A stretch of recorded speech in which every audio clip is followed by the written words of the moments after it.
This is the trial day 20, 19 or 20. I don't know. People are... Because Karen needed her day of rest after alcoholic consumption, we missed a day. So I might be a day off. But it's when Brennan plays the most damning clip to date, where Karen describes the time that we think he died. And that time happens to be almost perfectly aligned with the time that her car struck him, interestingly enough. What I would like everybody to pay attention to here is the reactions from Karen, AJ, Bill Reed, Annie Elise is here today, the glarer, all of her little sycophants sitting behind her. But mostly, when the lights come back on, and AJ and Karen are both trying to get glimpses at the jury's faces, AJ looks at Karen and smiles. Let's watch.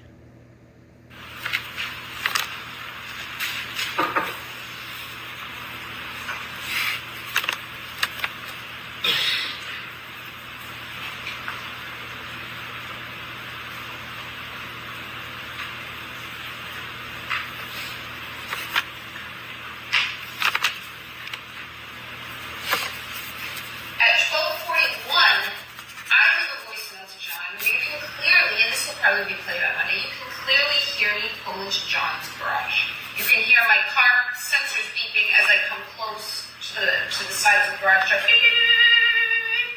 And then you hear the car go off, and then you hear the slight ding, ding, ding as I open the door, shut the door. I had high heels on that night. You hear me walk in, go into the stairs up into the kitchen, shut the door. You hear me walk in the kitchen. It's like a full minute long. That's at 12:41. And finally, clip 24.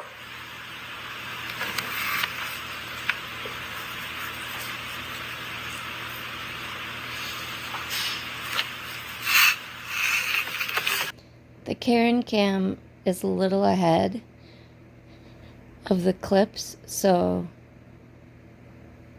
watch right here. Karen and AJ are trying to get looks at the jury, and then watch AJ and Karen. And watch Annie Elise back here looking at the jury and the glare. Everybody's like stunned. They don't know how to react. They don't know how they're going to spin this. I do. I mean, I'll tell you, John and I argued the morning of the 28th, Friday morning. So we think he died right around 12:25, 12:30. On the early morning of January 29th.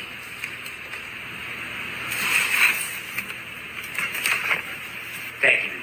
Look at her mom. I have these for submission. Oh, ladies and gentlemen, that was big. That was big. I'm really concerned about the mental health of that entire family. Okay, hold on one second. Okay, watch AJ give Karen a smile. This is right after Karen told us that they think, by whom I don't know if she means her and her father, her partner in crime, her and her lawyer team, her and all of the people that know that she's guilty, because make no mistake, these people in her inner circle, like the Glarer and Turtle Boy and Melanie Little and Brandy Churchwell and Elise, whatever, Annie Elise, all of these people, these creators, they know she's guilty. They know she's guilty.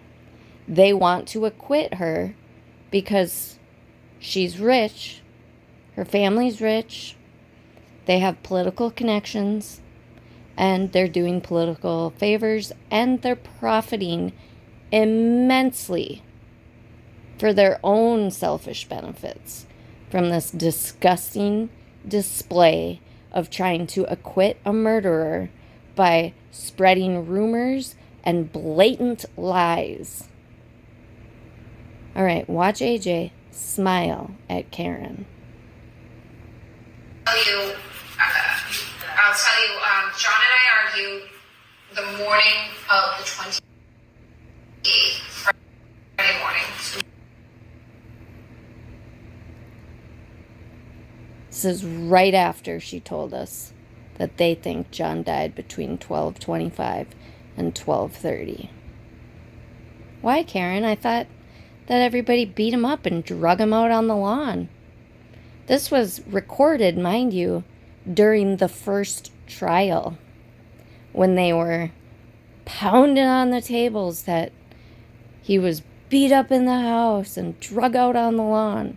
They've kind of abandoned that to some degree because they can't even get him in the house. Okay, so they really don't have much choice.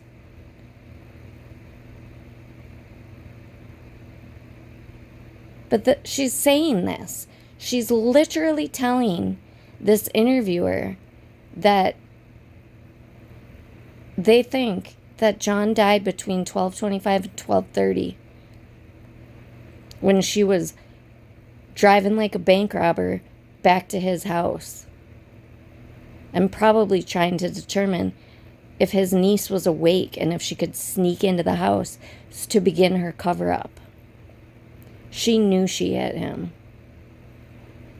She consciously and knowingly made the decision to leave and start trying to cover up her crime immediately. Make no mistake. And Alan Jackson is smiling at her. He died. We think he died.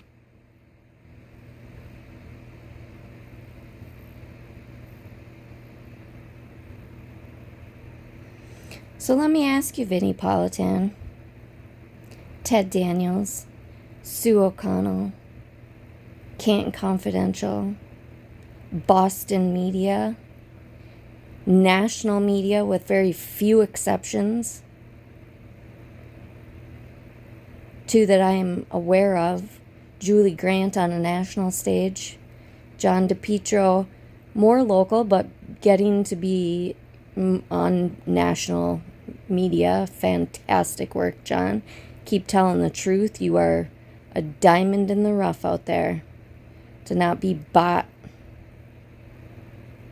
To not sell your integrity. We appreciate you. The American people need truth.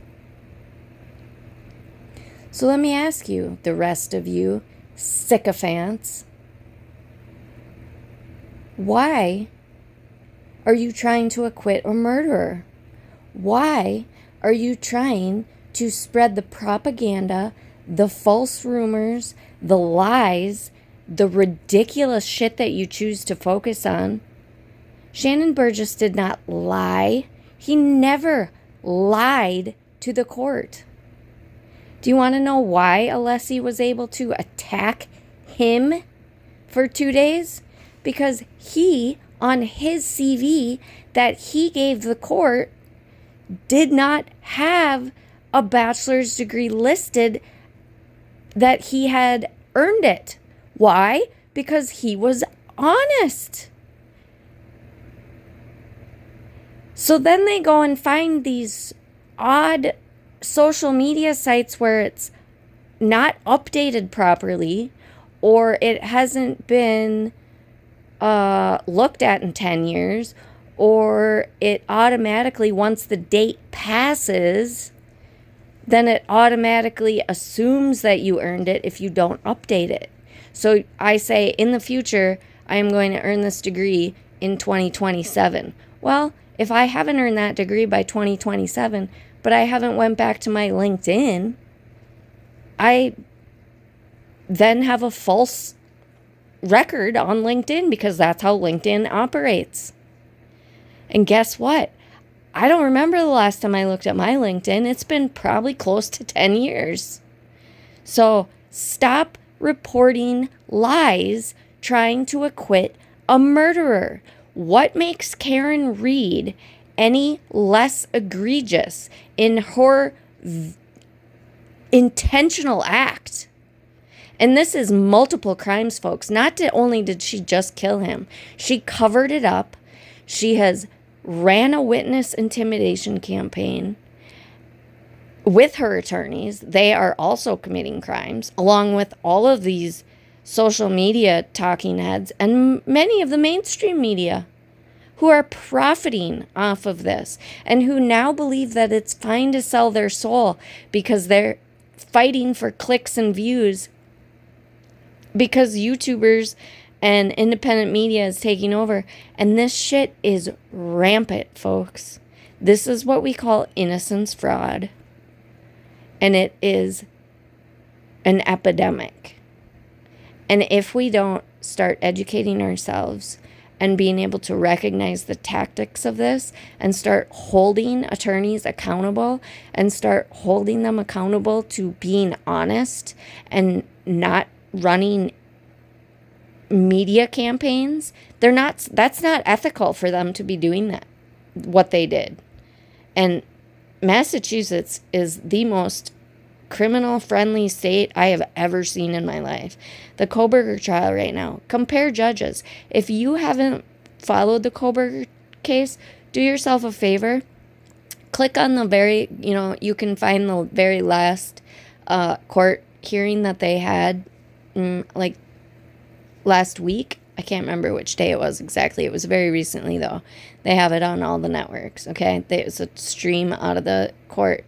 And listen to what that judge went through at the beginning. The very beginning is all you have to listen to. He was laying out all of his rules, what he expected, the gag order. He's now most likely going to assign a special prosecutor because the gag order was violated and Dateline ran a special with obviously leaked information that's probably not even viable to come out in court and was very, very, very pro-prosecution. Okay? We have very little facts in that case. We have what's coming out in the court documents, but as hopefully many people in the world have recognized through this case, can be, even in court documents, things can be misconstrued, bent to fit a narrative.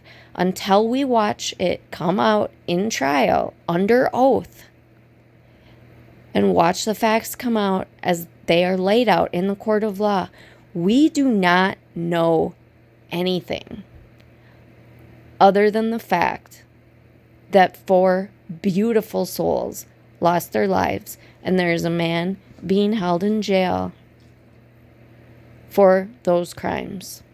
That is about the extent of actual facts that we have. There's supposition. There are things that can be looked at this way and that way. But do yourself a favor and just watch how that judge handles his courtroom. They want to introduce alternative perpetrators into that case. And quite frankly, let me just tell you this in case you aren't following that. There is blood evidence on the knife sheath. They found a knife sheath at the scene. They couldn't get DNA off of that knife sheath at their own laboratories. They sent, again, they want the public to think they sent the knife sheath out, but I don't believe that to be true. There's a lot of shenanigans going on in this case, but suffice it to say that they got skin cells, touch DNA off of this knife sheath that they are attributing to Brian Koberger. Long story short, they are literally telling the lawyers to lie to the jury because they do not want to expose the fact that they violated protocols. They didn't have probable cause. Like this case has a lot of doubt in it for me right now. Now, I'm not going to say that I think that Brian Koberger is innocent. I'm saying there is so much shenanigans going on in that prosecution that I don't know what to believe. And it's going to be a real shame if that prosecution messed this up so bad that if he is the perpetrator, I mean, I have no idea. According to one of the victim's fathers, the feds will come in and swoop him up if he is acquitted. So who knows? But let's pretend that's not even on the table and say, there is other... So they have his DNA, supposedly, without getting into all the weeds, supposedly on this knife sheath from Touch DNA. There is blood DNA on that knife sheath that they do not have tested. They don't have it matched. They didn't try to match it. They didn't try to test it. They made an excuse saying that they couldn't put that DNA in at the same time because CODIS would kick out their first contributor, which is another blatant lie. Okay? So they are lying. Like straight up lying. And then they're telling the lawyers to literally lie to the jury. Make it up. Make up a story that you both agree on to tell the jury. That's literally the instruction in that case. If you don't believe me, go watch. I'm telling you to go watch. Check the facts. Trust but verify. Always. Okay? Don't believe me. Trust the facts. But there's blood DNA in that house that they didn't test. There are at least 4 other DNAs that they found, at least 3 of which are blood, that they didn't even try to identify. Okay? In a quadruple stabbing case, there is no DNA evidence in Brian Koberger's vehicle at all. They took it apart. They took the ignition apart. They took the car apart and swabbed every inch of that thing and used all the chemicals they could use to try to find blood or any DNA. They found none. So yeah, do they need to prove this case? Yeah. Right now, to me, it does not seem like an open and shut case like the media wants us to believe. And why? Because it's such an egregious, atrocious crime. If Brian Koberger is guilty, he needs to burn. He needs to be convicted. But what is going on? What is happening to our American justice system? And what is happening in the media? They lie to us constantly. And I know this isn't new, but the Karen Reed case is so obvious. It continues to blow my mind. They had bulletproof evidence, data from a fucking black box from Karen's vehicle. It's bulletproof. And the media is focused on what the defense wants you to all believe is a lie, which is not a lie. He never lied to the court. He never misrepresented his education. And quite frankly, working class people these days, I think, are going to be pretty offended by the abrasive, elitist bullshit that they had to listen to for 2 days from Alessi. There are many people that have been extremely successful, brilliant people in this world. More and more people are not earning college degrees. There's not a payoff. I'm a teacher. I switched school districts when I was getting my master's.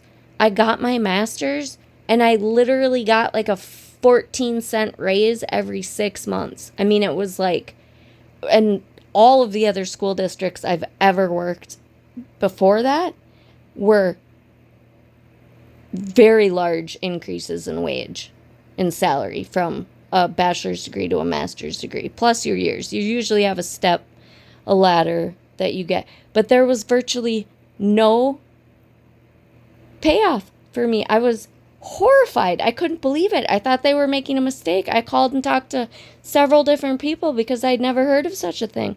There's no incentive for people to even earn degrees, which quite frankly, I'm not that person. I have 3 degrees already. I will probably continue to get degrees, not because I'm rich. I will never get my education paid off because I love learning.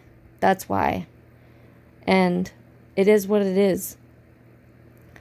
But most people cannot do that. I was working full-time and getting my master's full-time, mind you. Okay? So that's not a typical thing that people can do. Very few people have the ability to do that.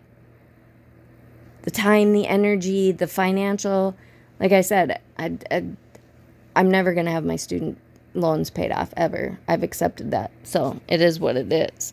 It's not going to stop me from pursuing education, whether it be in a classroom or out of a classroom, whether I have to keep paying for it or not. But my point is this elitist idea of him not having earned a bachelor degree, even though he's been trying to get it for 17 years, he hasn't stopped trying. That's still a goal of his. Okay? He still would like to. But guess what? Most people in the real world know that you don't get your education in the classroom. Your education starts when you get out of the classroom and you get your career started and you get your first job in the career of your choice. That's your education. Now, don't get me wrong. I would never, ever trade my college education for anything. But with that said, going back to school later in life for me versus when I originally went to get my first bachelor's. I have 2 bachelor's and a master's and a minor. Okay? And other credits. We continue education, and I will forever do that. Not because I have to, not because I even have any financial incentive to do, because I want to be the best that I can be, okay? Which is what Burgess has done. He continues education.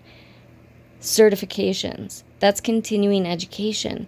He's still going, furthering his knowledge base. Technology is constantly updating.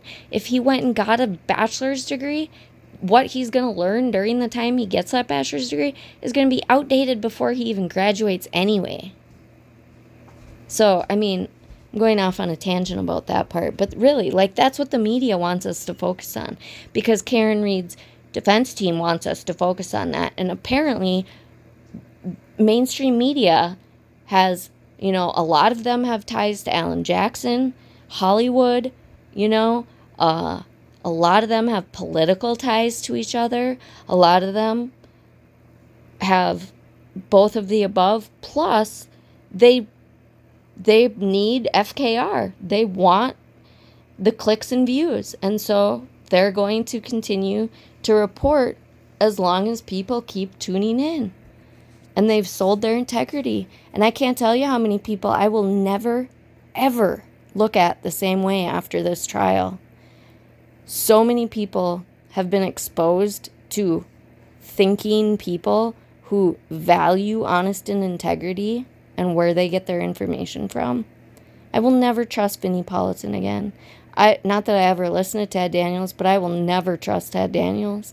I will never trust the lawyer Melanie Little, Brandy Churchwell, the Glare, Turtle Boy. Not that most of these people I never trusted to begin with. Annie Elise, I thought she was a credible person. Oh my God. When I saw her jump on this bandwagon, I was like, holy shit. And then find out she's really close to the Glare of all people. Look at his criminal history.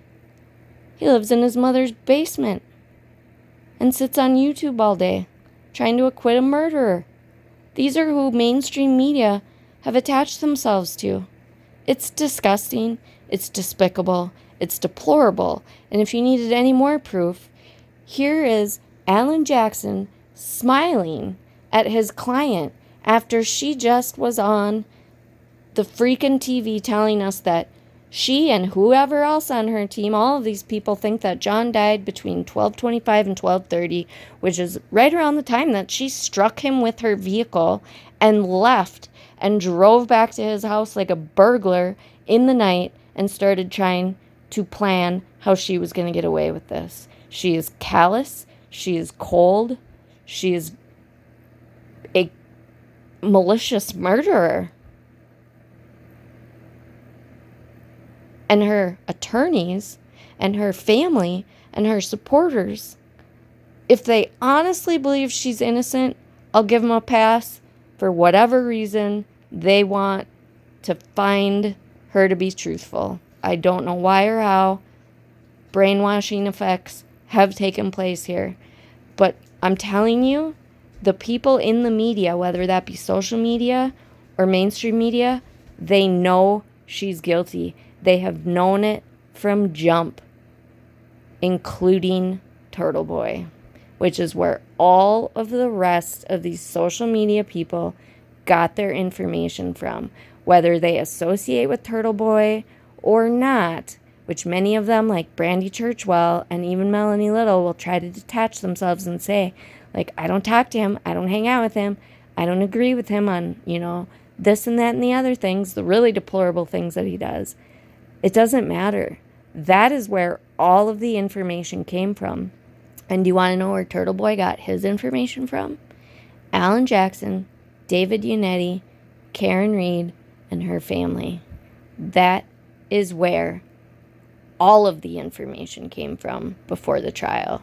And so when trial starts, the people that have been lied to for 2 years then go into trial and say, all of these people are lying because none of the testimony matches up with what they've been told for 2 years. None of it. So instead of realizing that they had been lied to for 2 years and court documents and statements had been manipulated and twisted and facts manipulated and twisted, just like defense attorneys do all over the world, except defense attorneys don't break the law like these defense attorneys did. Most defense attorneys will not risk their life and liberty for a murderer. But Alan Jackson and David Yannetti decided that they were going to. They have committed crimes. And if there's any justice in Massachusetts, they will be not only disbarred, but charged for their crimes. And Josh Levy. Because without the help of Josh Levy, none of this would have gotten off the ground. Because the big sell was the federal investigation, which was bullshit from day one.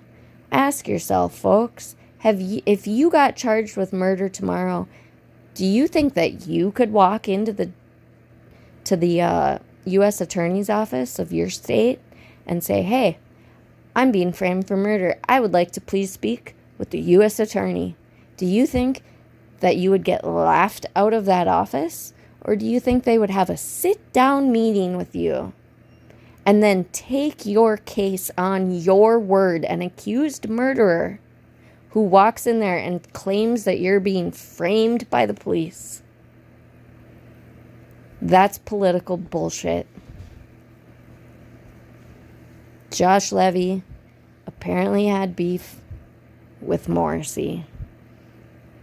I'm not even going to go down that rabbit hole.